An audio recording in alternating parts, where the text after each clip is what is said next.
Una sa lahat, May karapatan kang pumili ng sarili mong abogado. libreng braces daw sa ngipin, pangahalay pala ang kabayaran. Modus yan ng peking dentista sa Malabon na ang mga biktima pawang mga menor de edad. Ang masaklap pa, binibidyoan ng suspect at kinakalat ito sa social media. Ang buong detalye ng balitang yan, abangan maya-maya lamang. Magandang gabi Pilipinas, Sa Frontline tonight, Pangulong Bongbong Marcos may sagot sa mga panawagang mag-resign sa DepEd si VP Sara Duterte kasunod ng pang-insulto ng kanyang tatay kay PBBM. magpinsang Senator Amy Marcos at House Speaker Martin Romualdez nagpapatutsadahan kaugnay ng People's Initiative. Hektar-hektar ang bahagi ng gubat sa Itogon, Benguet na sunog. Mga kobra biglang nagsulputan sa iba't ibang lugar sa Cebu City dahil daw sa El Nino. Sa Frontline News Abroad, mga mambabata sa Maldives nagkapisikalan sa gitna ng sesyon.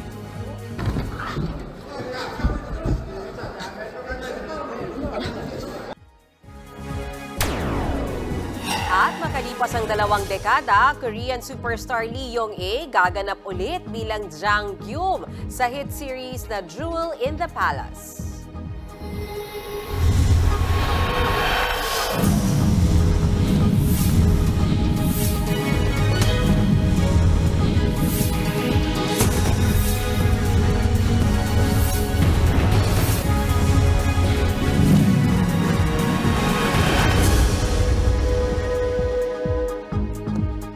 Nagpapatuloy pa rin daw ang People's Initiative para sa charter change. Ayon mismo yan kay Pangulong Bongbong Marcos. Pinag-aaralan pa raw ng Pangulo kung paano nga amyendahan ng konstitusyon nang hindi nagkakainitan ang Senado at Kamara.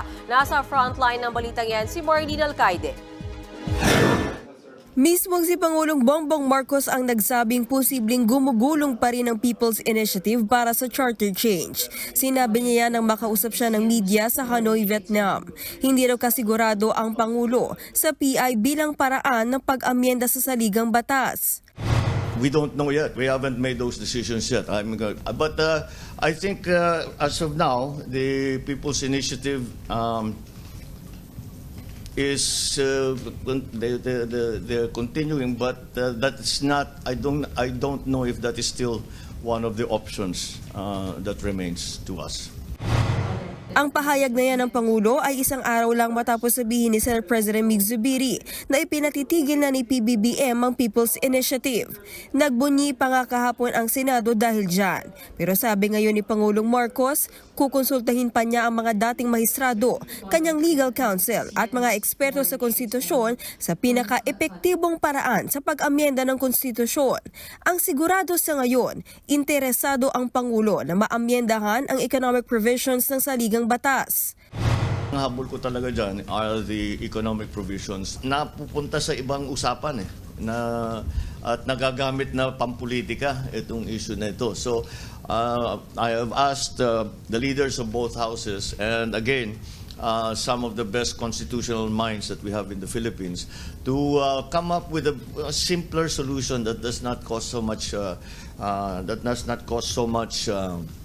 controversy. Wala pang bagong tugon dyan si Zubiri. Pero sa pagdinig kaninang Senate Committee on Electoral Reforms and People's Participation, inimbitahan ang mga eksperto sa konstitusyon, gaya ni na retired Supreme Court Justice Rodolfo Azcuna at Antonio Carpio. Giit nila, kung ang isinusulong ng People's Initiative ay ang magkasamang pagboto ng Senado at Kamara, mawawalan daw ng balanse. Kahit kasi di pumoto ang 24 na senador, pwede pa ring ituloy ang botohan kung nandyan naman ang 315 na kongresista. Congress is Senate and House. So even if we vote jointly, it has to be jointly with Senate and the House voting together. And if the Senate is not present, let's say there's no quorum on the part of the Senate, then even if the 315 congressmen vote in favor, it does not propose an amendment because it's not Congress. It has to be both Senate and the House acting together. The Constitution is the highest law of the land. If you pass an ordinary law, both chambers must approve. And therefore, when you amend the highest law of the land, subject to ratification, you must also both approve. Present din sa pagdinig ang COMELEC. Sabi nila, wala pang halaga sa ngayon ang mga pinirmahan para sa People's Initiative. These are mere scrap of papers. Wala pa pong visa, wala pa pong kwenta, wala pa pong value until and unless these documents will be used in a formal petition to be filed. Nagbabalita mula sa Frontline, Camille Samonte, News 5. Mainit ang patutsadahan ng magpinsang Senator Amy Marcos at House Speaker Martin Romualdez. Parinig ni Amy, meron daw makapalang mukha. Sagot naman ni Romualdez, hindi kailangang magbastusan. Narito ang aking report.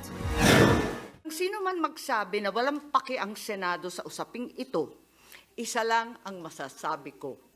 Walang gamot sa kakapalan ng mukha mo. Walang pinangalanan pero may pinatamaan si Senadora Amy Marcos sa pagdinig kanina ng Senate Committee on Electoral Reforms and People's Participation. Sino pa bang nagsabi na walang paki ang Senado sa People's Initiative? Noong Biyernes lang, may ganitong sinabi si House Speaker Martin Romualdez. Wala kayong pakialam sa PI. Yung PI, trabaho na yan ng taong bayan. Yung mga congressman at yung mga senador, trabahuin natin yung legislation. Wala kayong pakialam sa PI. Wala kayong pakialam sa PI. Wala kayong pakialam sa PI. Paulit-ulit yang pinakinggan kanina sa Senado. Sa isang pahayag, nakiusap si Speaker Romualdez kay Senator Marcos. Sabi niya, hindi po kailangan ng bastusan. Pinakikinggan tayo ng mga kabataan at hindi magandang ehemplo ang ganito. Sa isa namang ambush interview kanina, agad bumuelta si Senator Amy. Wala daw bastusan. Siya naman ang nagsabi, walang pake ang Senado. Ayan. Siya nag-umpisa, nung inugali ko, yung ugali niya, umiiyak siya. Lalong umiinit ang salpukan ng magpinsan ngayong umarangkada na ang pagdinig ng komite ni Senator Marcos. Kaugnay ng bayaran umano kapalit ng pirma sa People's Initiative o PI para sa charter change o pag-amyenda ng saligang batas. Tila pinulutan sa Senado si House Speaker Romualdez. Tanong agad ni Senator Amy, tinutulungan ba ng Speaker at ni Ako Bicol Party List Representative Elizalde Co ang grupong pirma na nagsusulong ng PI? Sina Congressman Saldico kasama at si Speaker Romualdez.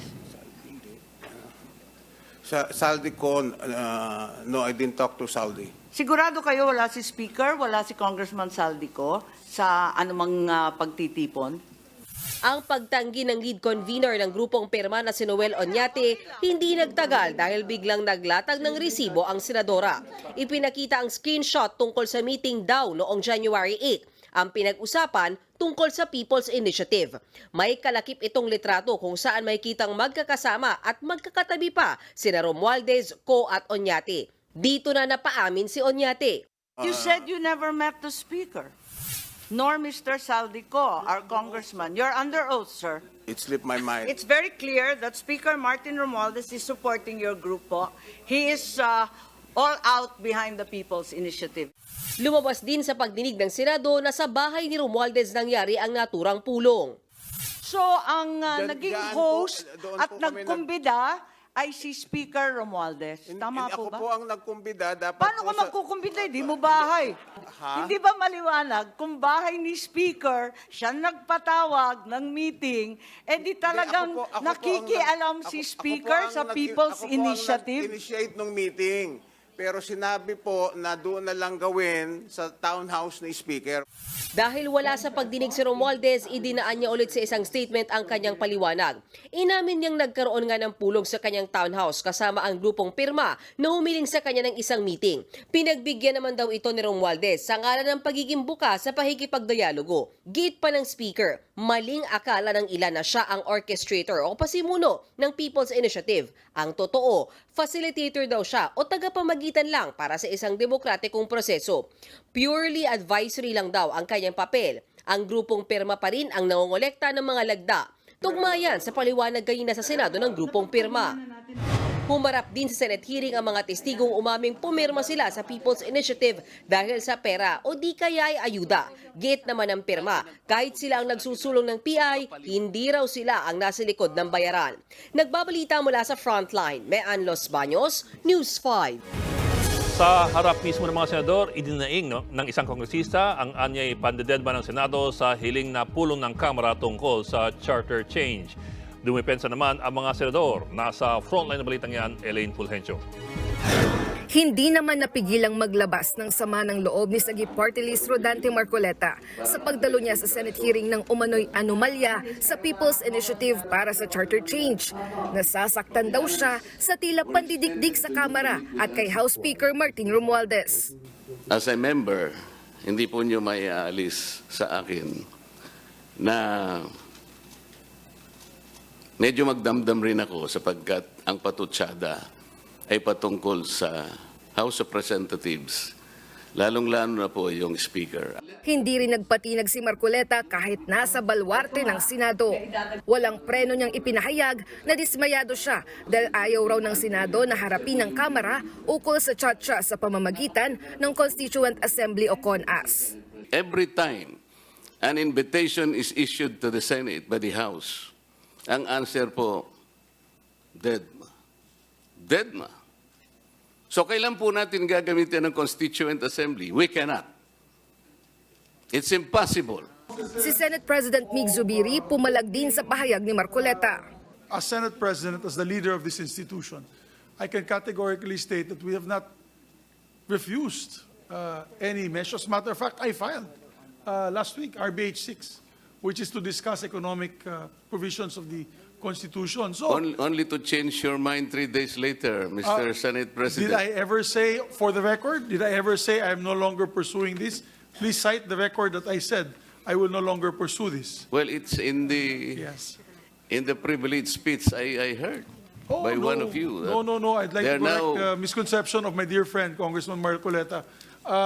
We are just fighting this PI first. Pero kung mapatunayan mang si Romualdez nga ang utak ng People's Initiative, si Marcoleta raw mismo ang kikilos.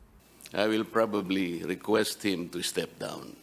Sa kabila niyan, isa namang attorney Anthony Abad ang itinuro ni Marcoleta na dapat paharapin ng Senado. Si Abad daw ang pangalang nakalagay sa mga papel na pinapipirmahan sa mga tao. Pinasabpina na siya bagamat nasa labas siya ng bansa. Minaliit naman ni House Deputy Speaker David J.J. Suarez ang hearing ng Senado tungkol sa PI. Sayang oras lang daw ito. Yes, it's a circus. I mean, multi-academic na eh.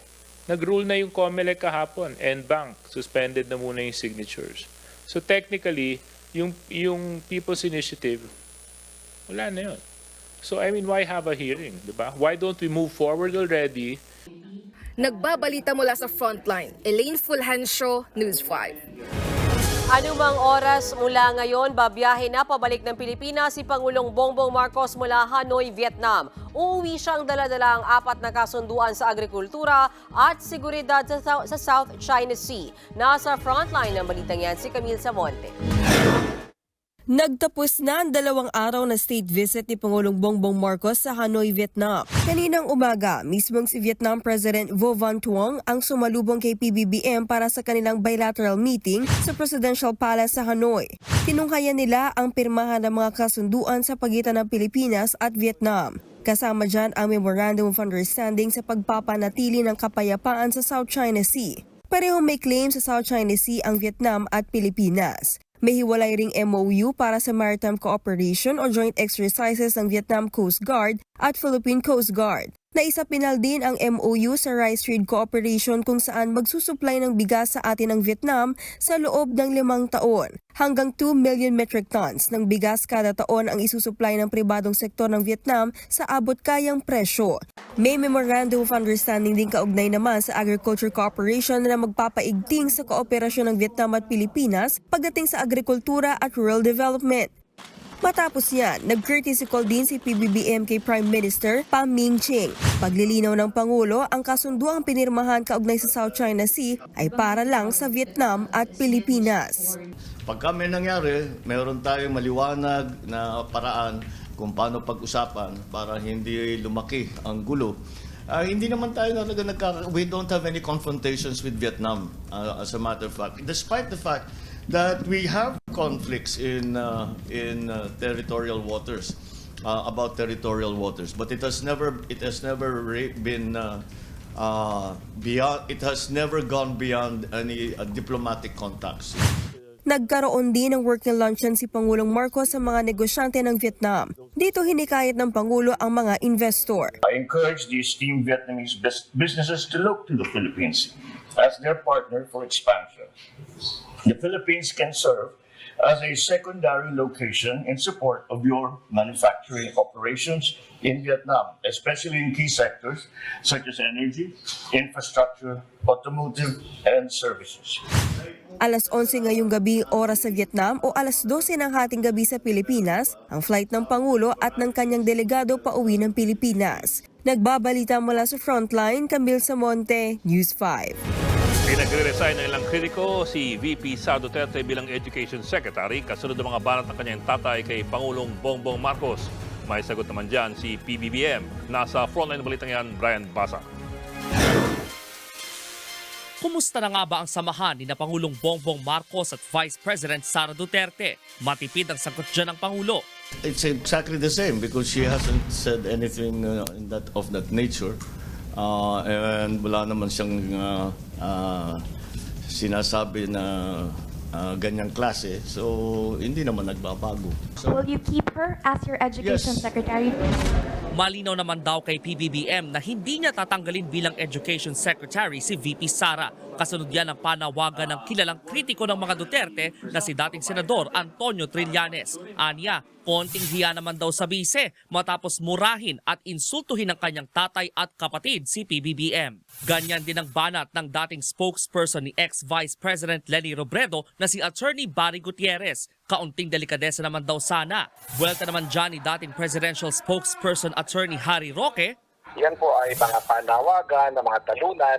Ito po ngayon ay konting sigalot sa parte ng mga nanalo. To the rescue rin si Attorney Salvador Panelo sa banat ni Pangulong Marcos kay dating Pangulong Rodrigo Duterte. Sabi kasi ni Duterte, bangag at drug addict si Marcos. Sagot dyan ni PBBM, baka dala lang yan ang gamot ni Duterte na fentanyl. Buwelta naman ngayon ni Panelo. Looks like the statement of the President seems to indicate that the former President is going ballistics. I think the President Marcos Jr. has been misinformed on the use of fentanyl by the former President and the effect on the use of it. Personal na narinig maging ng kapatid ni PBBM na si Senator Amy Marcos ang mga banat ni Digong sa prayer rally sa Davao City nitong linggo. Nang tanungin si Amy tungkol dyan, heto ang kanya naging tugon. Hindi na ako kasali doon. Bahala na sila, kayang-kaya na nila yun. Ilang kapatid po ba nasaktan po kayo sa mga... Nakakaloka, yun lang ang masasabi ko. Nagbabalita mula sa Frontline, Brian Basa, News 5. Sa gitna ng hidwaan sa politika, ang ordinaryong mamamayan, iniinda naman ang nagmahal na presyo ng tilapia at bangus. At tataas pa raw yan. Nasa frontline ng balitang yan, si Shyla Francisco. Sa loob lang ng 2 linggo, hanggang 30 pesos na ang itinaas ng presyo ng bangus sa ilang pamilihan sa Metro Manila. Kaya ang bangus ngayon, umaabot na hanggang 250 pesos kada kilo. Ang tilapia, 10 piso ng mas mahal, kaya hanggang 170 pesos kada kilo na ang presyuhan. Ang tao gaano din, yung ranggalaylo din sila kasi mataas ganap ng ibang isda. Si Nemesio, imbis na 2 pirasong bangus, isa na lang nabili dahil sa taas presyo. Lagyan ko ng palaman ng sibuyas sa loob. Saka, para ano po? Kamatis, tapos iyaw. Para sulit yung ulam namin maghapon. Pinagkakasya ko na lang yung pera binibigay sa akin. Ayon sa Bureau of Fisheries and Aquatic Resources o BIFAR, posibleng lumipat sa tilapia at bangus ang maraming mamimili, lalo't kaunti pang huli sa ilang isda gaya ng galunggong. Bukod sa malamig na panahon, kasalukuyang nagpapatupad ng closed fishing season sa ibang lugar. Ibig sabihin, bawal manghuli ng ilang isda sa loob ng 1 hanggang 3 buwan para makapagparami ang mga isda. Nakikita namang bababa ang presyo ng tilapia at bangus ngayong Pebrero kung kailan aalisin na ang lahat ng pinatutupad na closed fishing season sa bansa. Oras kasi nang mangyari yan, dadami ang supply ng iba pang klase ng isda sa mga pamilihan. Pero pinangangambang pansamantala lang yan dahil posibleng tumaas ang presyo dahil naman sa banta ng El Nino. Nauna nang sinabi ng before na posibleng magresulta sa fish kill ang El Nino dahil sa pagbaba ng level ng tubig at oxygen sa tubig. Ayon sa grupong Tugon Kabuhayan, masasapul niya ng ilang mga fish pond at fish pen kung saan pinalalaki ang tilapia at bangus. Tinutugunan na raw ng before ang posibleng bawas sa produksyon.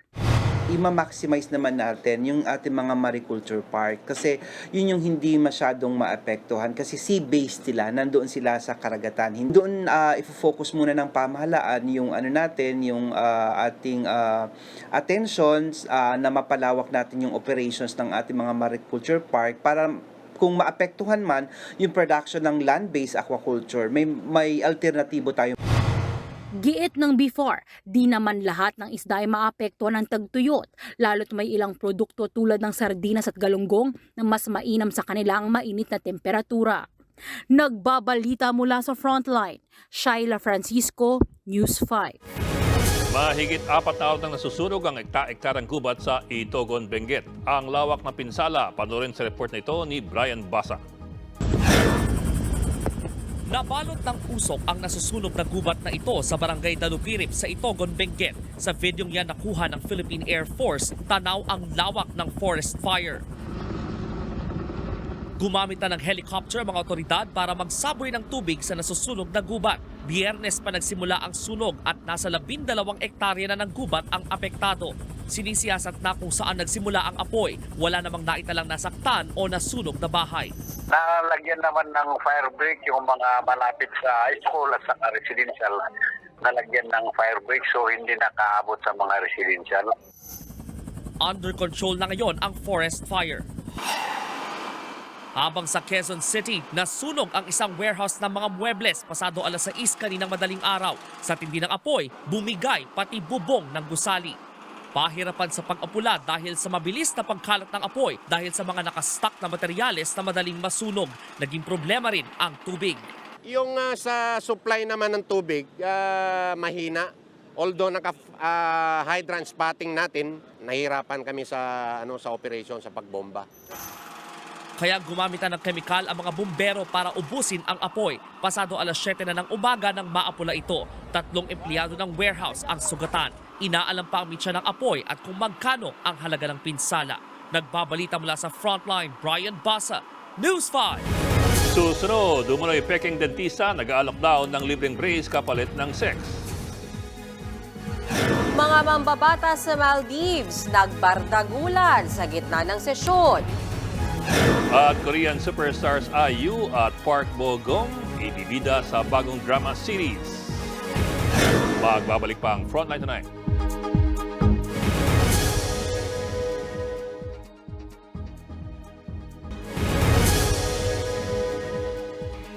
Timbog ang isang umunoy nagpapanggap na dentista sa Malabon. Ang kanyang modus, magalok ng libreng braces kapalit ng pakipagtalik. Nasa Frontline balitang yan si Brian Basa. Armado ng warrant of arrest, pinasok ng mga tauhan ng PNP Anti-Cybercrime Group ang bahay ng lalaking ito sa Malabon City nitong Biyernes ng gabi. Nagpapanggap umano siyang dentista. Nakuha mula sa kanya ang mga panggawa ng braces, mga resibo mula sa remittance outlets, cellphone, computer at mga router. Ayon sa ACG, modus ng suspect na alokin ng libreng braces ang mga biktima na pawang mga menor de edad. Ang ginagawa niya ay in-entis niya yung mga victims in exchange of may libreng papagawa ng dental implants, yung mga braces, yung mga ganyan for sexual favors dun sa mga minors. Lalo pang masaklap ng matuklasan ng otoridad na kinukunan ng video ng suspect ang kahalayan at ipinopost online. 2 sa mga biktimang ito ang nagsumbong sa pulis kaya siya hinuli. Paalala ng pulis sa mga magulang. Para rin sa mga magulang, nabantayan nilang kanilang mga anak. Kaya kung minsan ang ating mga anak ay because of the technology, hindi natin makilala kung sino yung mga nakakausap nila.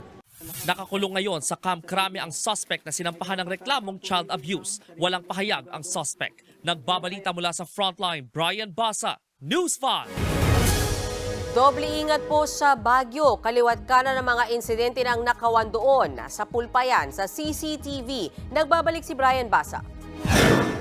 Sa kuha ng CCTV, pasado alas 2 ng madaling araw nitong linggo, natutulog ang waitress na ito sa isang karinderya sa Otex Street sa Barangay Rizal, Baguio City.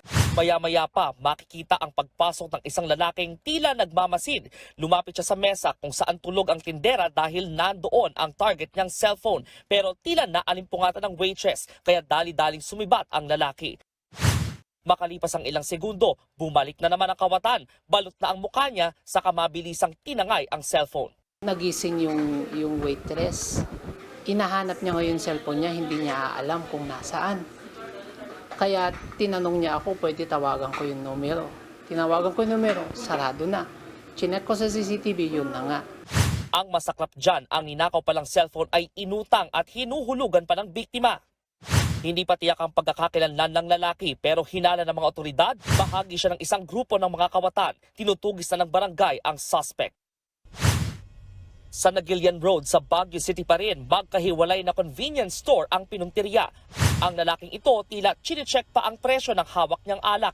Matapos ang ilang segundo, ibinalik niya ang bote. Pero maya-maya lang, isinilidan niya ang bote sa suot niyang hoodie sabay alis. Bukod sa tindahang yan, isa pang branch ng convenience store sa kabilang barangay ang ninakawan. Ang magkahiwalay na nakawan, nai-report na sa mga otoridad. Nasapul din sa CCTV ang pag-akyat pa ba ng isang lalaki sa isang bahay.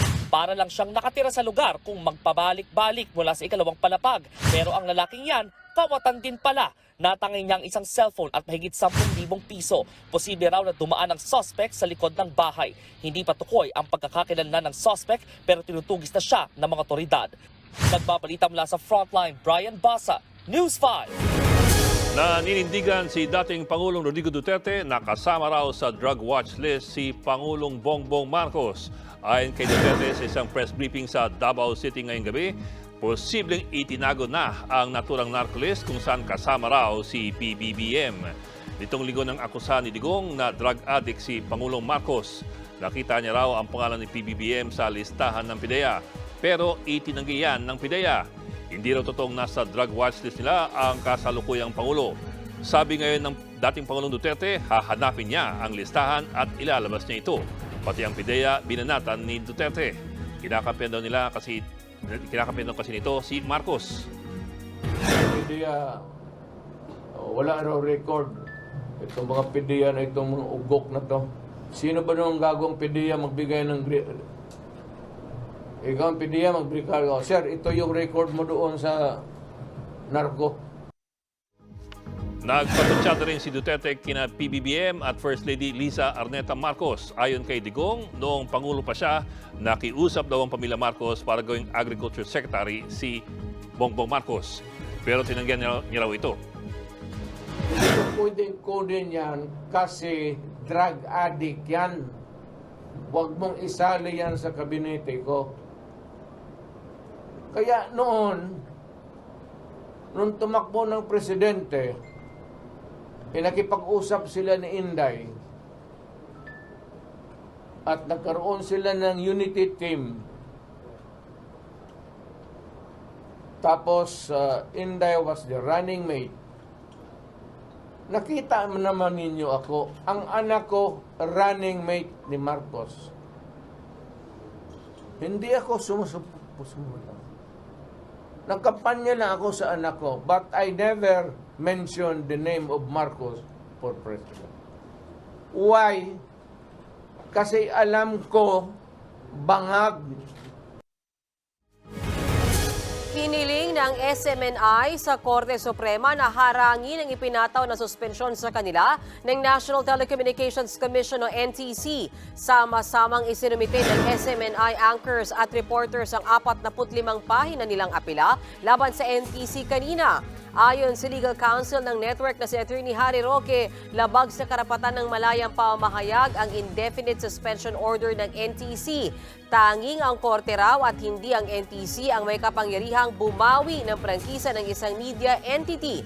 Nitong nakaraang linggo lang nang ipag-utos ng NTC ang tigil operasyon ng SMNI dahil sa paglabag umano ng Suarasug Media Corporation na may hawak ng kanilang prangkisa.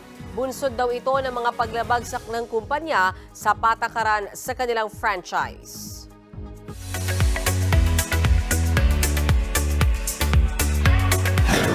Showbiz Tonight na tayo.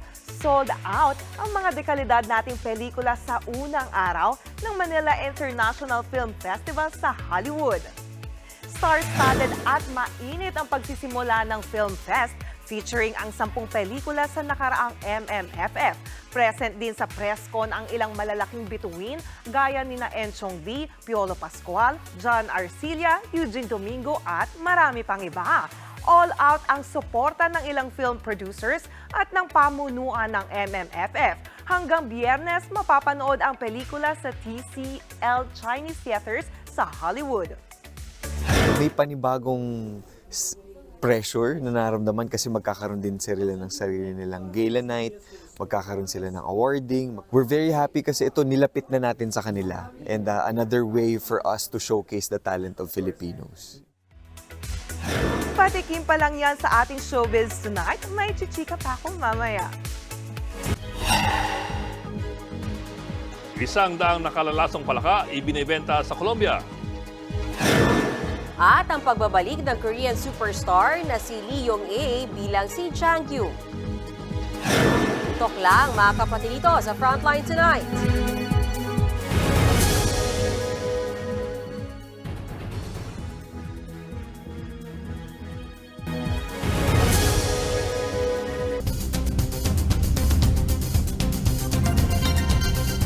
Nailigtas mula sa iligal na bentahan ng higit 100 nakalalasong palaka sa Colombia. Nakasilid sa film canister mga palaka na kung tawagan ay poison dart frogs nang makumpiska sa airport sa Bogota. Ipinusit yan ng isang pasahero na galing Brazil at papunta sana ng Panama. Dehydrated at sobrang stress na raw ang mga palaka. Delikado mahawakan ng mga dart frog dahil nasa balat nito ang lason. Posibleng pagmultay ng $14,000 o halos 800,000 piso ang nagpuslit ng mga palaka. Sugatan naman ang isang babae sa Australia matapos atakihin ng pating. Naliligo sa Sydney Harbor ang babae nang biglang umatake ang pating. Isinugod siya sa ospital pero sugatan ang kanyang kanang binti. Ayon sa isang shark scientist, posibleng isang bull shark ang umatake sa babae. Bagamat madalas na namamataan ng mga pating sa mga beach sa Sydney, bihira lang ang mga shark attack doon. Abangan Korean superstars IU at Park Bo Gum magtatambal sa isang historical K-drama series. At Korean actress na si Lee Yong-ae muling gagampanan ang iconic role sa hit series na Jewel in the Palace. Tuloy-tuloy ang balitaan dito sa Frontline Tonight.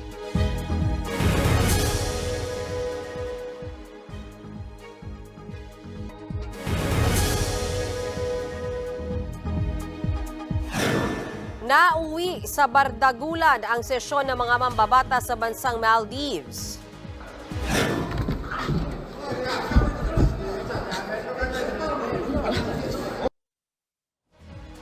Ang isa sa kanila pinipilit makaakyat sa platform para manunggab pero hinaharang siya ng ibang mambabatas hanggang sa bumagsak sila sa sahig at nagtadyakan pa. Ang iba namang mambabatas naghihiyawan. Nangyari ang pisikalan na yan dahil lang sa hindi pagkakaunawaan sa gitna ng botohan sa parliament session.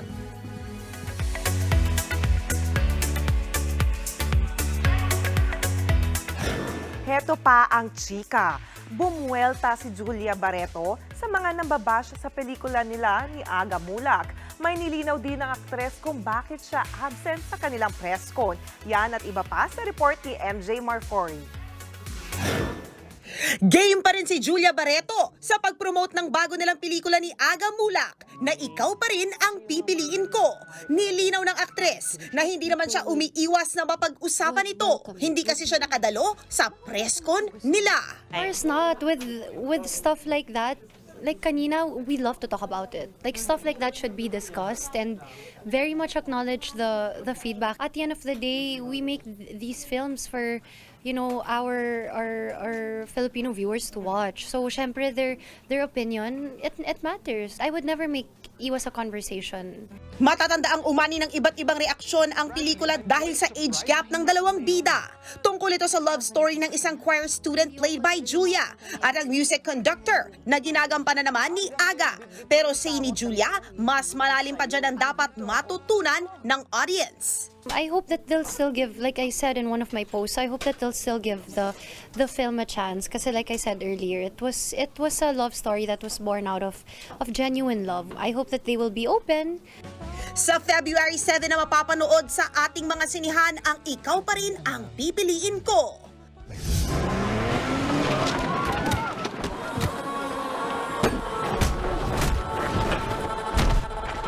Mas malupit na action at fighting scene naman ang mapapanood sa bagong pelikula ng Korean superstar na si Don Lee. Yan ang Badland Hunters. At bukod sa pagiging bida, siya rin ang producer ng pelikula.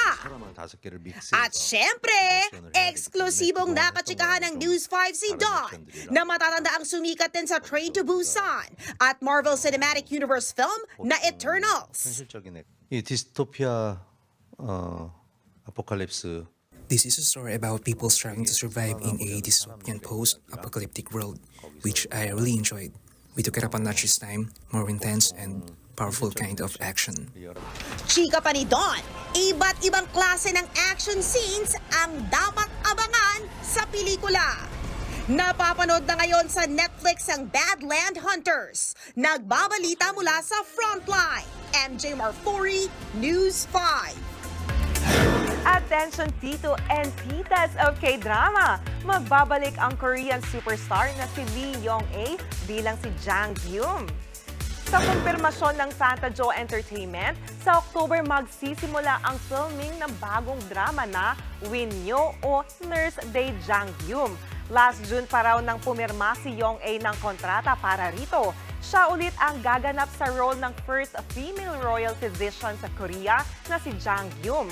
Taong 2003 nang una itong gampanan ni Young-ae sa Jewel in the Palace na isa sa mga dahilan ng pagsikat ng Hallyu o Korean culture. Exciting yan! Heto pa, pagtapos ng collab nila ni BTSV, may bagong serye agad si IU. Bibida siya kasama naman si Park Bo-gum sa K-drama historical series na When Life Gives You Tangerines. Kasama nila rito sina Moon Suri at the world of the married couple actor Park Hae-jun. Wala pang date kung kailan ito ipalalabas. At yan ang latest and hottest sa showbiz tonight. Ako si Jania Lipon. Happy Tuesday mga kapatid!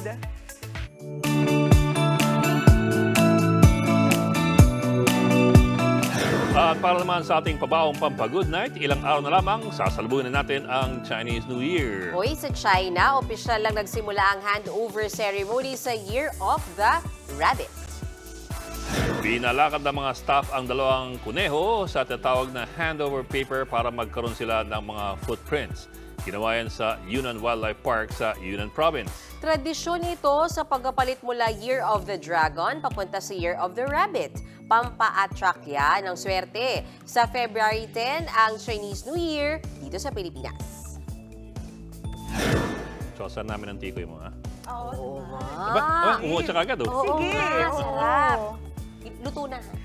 Ay, Demanding, oo ba? diba? Oo, pero may hiligin ako. Gusto ko din ng piyaw-piyaw. O, pampaswerte Ano yung yun. piyaw-piyaw? Diba? Parang show pa ba yan? Ampaw? Pwede din, oh. Ako, Malabo Tikoy, yan, no? ikaw ampaw. Dapat siya yun. Siya may laman. Oo. Saro na lang. Saya. At yan po 45 minutes po yung mas malagang headlines. Balitan at diskusyon para sa paghubog ng matalinong opinyon. Kami yung kasangga sa pagbalita. Ako po si Mehan Los Baños. Ako naman po si Ed Lingao. Magandang gabi.